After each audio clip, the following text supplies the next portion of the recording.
je vais vous parler de Sadia. Sadia est commerçante dans le quartier du Mirail à Toulouse, dans ma circonscription, et elle m'a écrit récemment pour me faire part de sa situation. Je vous lis la lettre. Monsieur le député, je tiens à vous faire ce témoignage concernant la grande difficulté dans laquelle me met la ZFE. Je dois faire des trajets en dehors de Toulouse pour acheter mes matières premières. Ma voiture est une Clio 2 MTV, critère 4, ce qui fait que théoriquement, je n'ai plus le droit de circuler dans certains endroits de l'agglomération.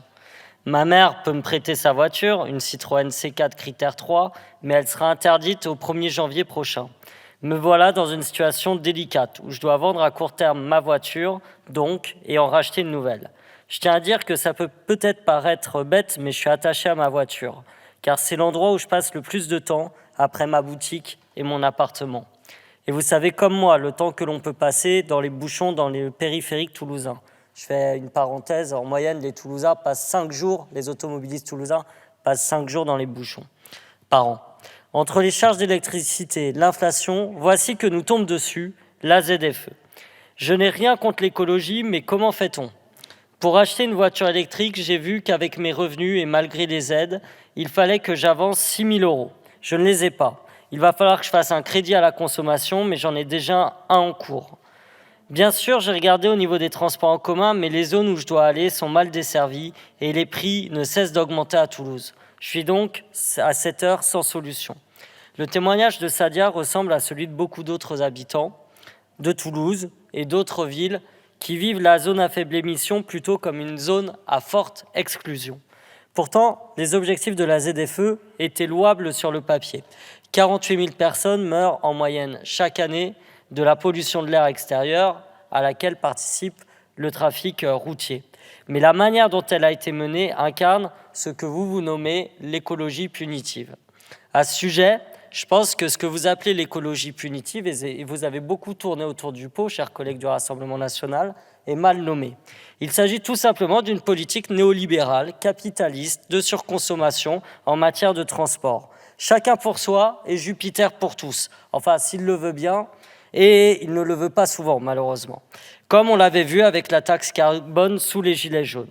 Ainsi, pour prendre le cas toulousain que je connais le mieux, ceux qui imposent la ZFE sont parfois les mêmes qui réveillent il y a peu d'une seconde rocade, comme le maire de Toulouse, ou veulent imposer une autoroute entre Castres et Toulouse pour gagner très peu de temps, mais avec des dégâts écologiques importants.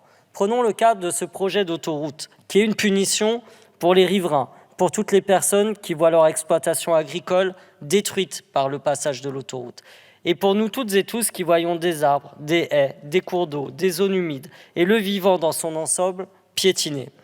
Qu'est-ce qui a été anticipé par les décideurs ces dernières années à Toulouse et ailleurs en vue de la mise en place de la ZFE ? Rien ou si peu. Comment se passer de sa voiture lorsqu'on habite loin de son emploi, lorsque les résidences secondaires et la spéculation rendent les logements inaccessibles en ville ? Pourquoi faire des efforts quand l'État abreuve d'argent sans conditions écologiques des secteurs qu'il faudrait rediriger, comme l'aviation, le tourisme intensif ou l'extraction pétrolière ? Quand vous votez, tous ici, contre l'ISF climatique, alors que l'on sait que les 1% les plus riches polluent 66 fois plus que les 10% les plus pauvres. C'est pourquoi seule une réelle planification écologique, comme nous l'avons pensé en système, peut nous permettre de sortir de l'ornière. C'est-à-dire que la société dans son ensemble doit créer les conditions de la bifurcation écologique et que oui, les efforts doivent être en fonction des revenus, ce que vous n'avez jamais mentionné. Éviter les mesures impréparées ou volontairement improvisées peut être résolu, notamment avec la création d'un conseil à la planification écologique chargé d'élaborer la synthèse nationale des consultations décentralisées pour aboutir à une loi de planification qui inclura, secteur par secteur, la programmation budgétaire des investissements nécessaires et les financements qui y correspondent. Ce conseil serait aussi responsable du rapport annuel de suivi des objectifs présentés au Parlement et devant les citoyens. En bref, en termes d'écologie comme ailleurs, gouverner, c'est prévoir. Merci.